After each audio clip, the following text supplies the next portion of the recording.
Bonjour à tous, on va parler d'astrologie médiévale. Vous avez vu que j'ai sorti une petite formation, vous avez le lien dans la description, sur le sujet. Quel est l'intérêt de l'astrologie médiévale à une époque où on va dans les étoiles? Eh bien, l'astrologie médiévale a été redécouverte un petit peu par hasard par des auteurs anglo-saxons. Et c'est vrai que c'est une technique qui est plutôt pratiquée par les anglo-saxons, anglais, américains que français. Ils devaient faire un exposé sur l'astrologie médiévale et ils se sont aperçus qu'ils n'avaient pas les outils. C'était une astrologie totalement tombée en désuétude pour plusieurs raisons. D'une part, c'est une astrologie qui utilise uniquement les planètes de base. C'est une astrologie essentiellement prédictive à un moment où l'astrologie a basculé dans un outil de développement personnel. Je remets pas ça en question parce que je pratique moi-même l'astrologie comme outil de développement personnel, mais pas uniquement. Et donc, en renouant avec l'astrologie médiévale, on renoue avec l'idée du prédictif. L'autre chose qui peut être un petit peu dérangeante, qui est quand même à prendre aussi avec des pincettes, c'est une espèce de prédétermination. Et là, c'est toute la qualité de l'astrologue, si on est en consultation avec des personnes, de présenter les choses de la meilleure manière qui soit. Et c'est une astrologie qui va vous servir de socle pour vos connaissances. Et bien sûr, quand vous faites l'interprétation, vous rajoutez les autres planètes. Quel est l'intérêt? Vous allez travailler essentiellement Soleil, Lune, les deux luminaires qui représentent le souffle de vie. Vous allez travailler ensuite sur Vénus, Mars, Mercure. Nous sommes dans les planètes personnelles. Les planètes personnelles, c'est celles qui vont être directement utilisables dans votre vie. Et après, nous avons les planètes dites sociales, qui est le rapport au monde, Jupiter, Saturne. Du coup, ça va éviter de s'émietter. On en revient à la base. On en revient aux fondamentaux. Et ce que je vois par rapport à des personnes qui ont une connaissance astrologique, qui ont suivi des formations, eh bien, ces bases-là, elles manquent. En astrologie médiévale, vous avez un domicile de jour, un domicile de nuit. Ça va vous créer un système qui est parfaitement équilibré, entre guillemets, parfaitement parfait. Et donc, cet élément-là va déjà vous permettre de voir des choses supplémentaires, mais aussi d'apporter des réponses que vous n'auriez pas forcément vues avec l'astrologie plus moderne, les autres planètes, Uranus, Neptune, Pluton. Une fois que j'ai la base, je passe très facilement à cette interprétation-là. C'est évident. Ça m'amène un outil supplémentaire. Mais encore faut-il que j'ai la base. Point important de l'astrologie médiévale, c'est la Trinité.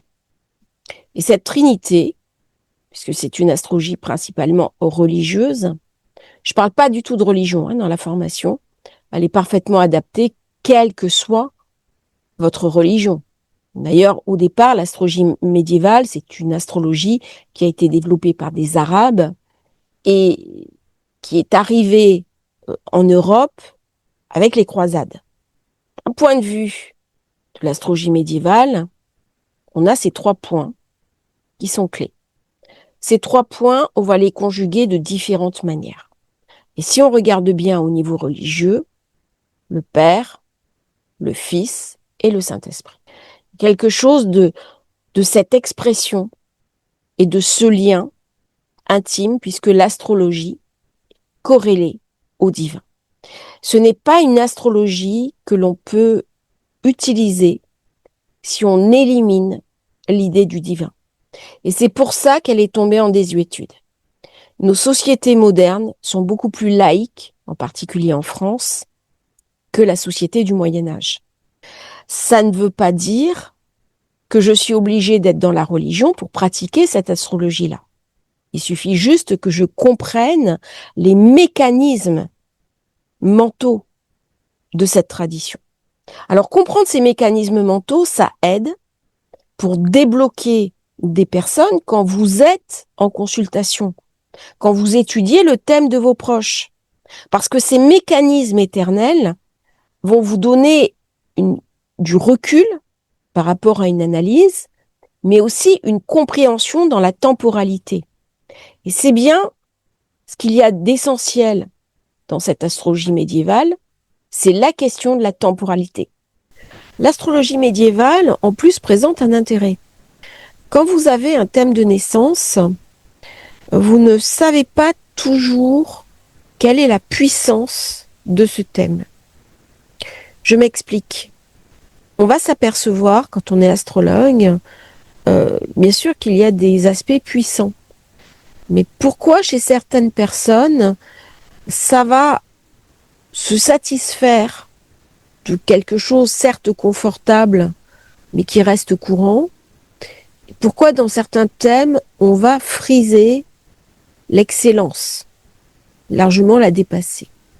Alors, il y a un certain nombre de points au niveau du thème de naissance qui vont mettre en valeur des positions. Je pense notamment aux astéroïdes, à certains points clés au niveau des degrés. Mais au-delà de ça, on peut avoir du mal à évaluer la puissance d'un thème. Quand vous comprenez en astrologie médiévale qu'il y a des charges, eh bien, ça va vous amener un éclairage complètement différent. Donc, en fait, un aspect, si on prend par exemple Saturne, Mars, pourquoi est-ce qu'il va être particulièrement motivant chez certains et pourquoi il va être chez d'autres relativement insignifiant? C'est-à-dire que quand on fait de l'astrologie médiévale, il y a certains types de carrés entre ces deux planètes qui sont plus favorables qu'un trigone. Alors dit comme ça peut peut-être choquer des astrologues qui sont dans la tradition.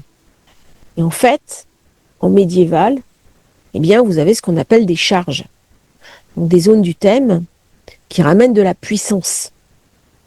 Où un carré va créer une telle dynamique que ça va donner des ailes à la personne.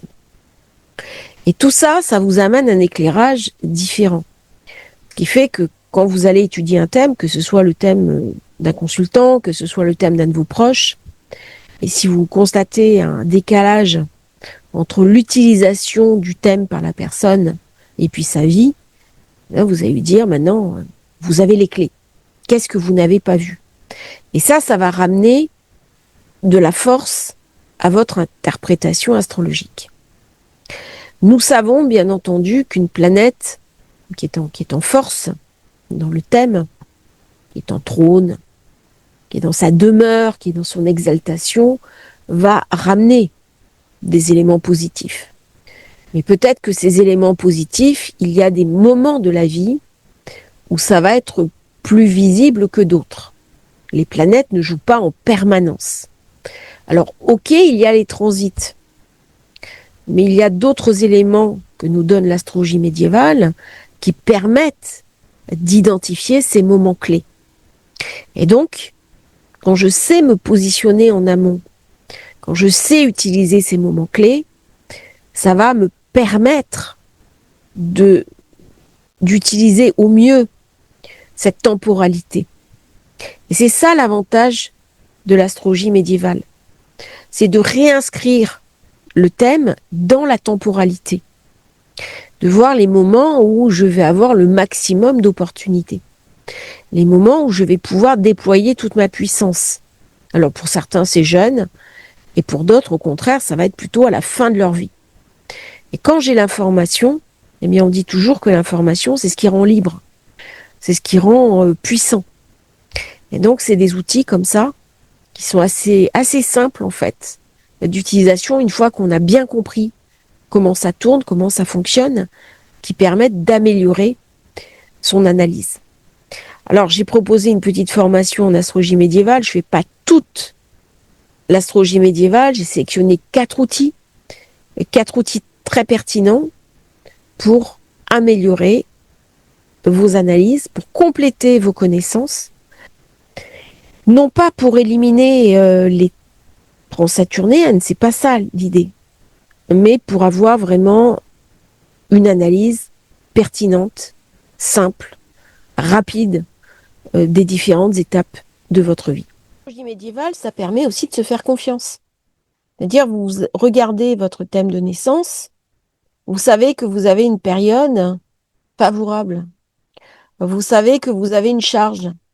Vous savez que vous allez avoir, alors là, je passe en astrologie plus moderne, vous avez un transit qui est OK, et vous avez une révolution solaire qui est OK. Qu'est-ce que vous faites? Vous foncez. Et donc, ça va vous permettre d'identifier comme ça des passages dans l'année. Ça va venir renforcer de la confiance en soi. C'est-à-dire que quand on va monter un projet, vous créez une entreprise, vous créez une activité.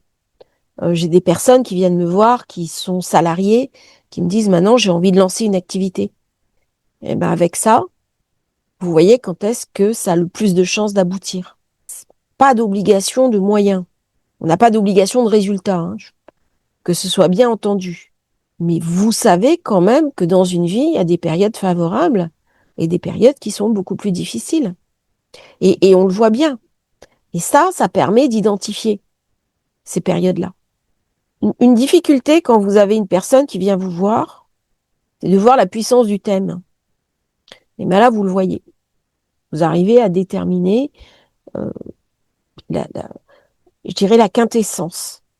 On arrive à toucher du doigt quelque chose qu'on n'arrive pas à saisir en astrologie classique. Et c'est tout l'intérêt de l'astrologie médiévale. C'était une astrologie qui était faite pour des princes, pour des rois, pour des notables, pour des grands prêtres. Et donc, dans le thème, il y a forcément de la puissance. Et quand vous avez cette puissance dans le thème d'une personne et qu'elle va pas au bout de ce qu'elle a à faire, eh ben, c'est à vous de trouver les mots pour la pousser sur son chemin. Et là, on arrive à faire des choses intéressantes. Quand vous avez une personne qui vous rappelle un an après ou 6 mois en vous disant, en fait, après la consultation, je me suis fait confiance, j'ai fait ci, j'ai fait ça, j'ai poussé le raisonnement très loin, c'est juste extraordinaire. C'est vraiment une satisfaction personnelle. Alors, je vais pas faire dans cette formation tout le développé de l'astrologie médiévale, mais vous avez quand même 7 heures de formation, 4 outils, et vous aurez bien sûr des petits bonus et des petites surprises. Et ces 4 outils, ils vont vous permettre déjà d'avoir une vision, d'avoir une compréhension qui va ajouter à votre analyse personnelle.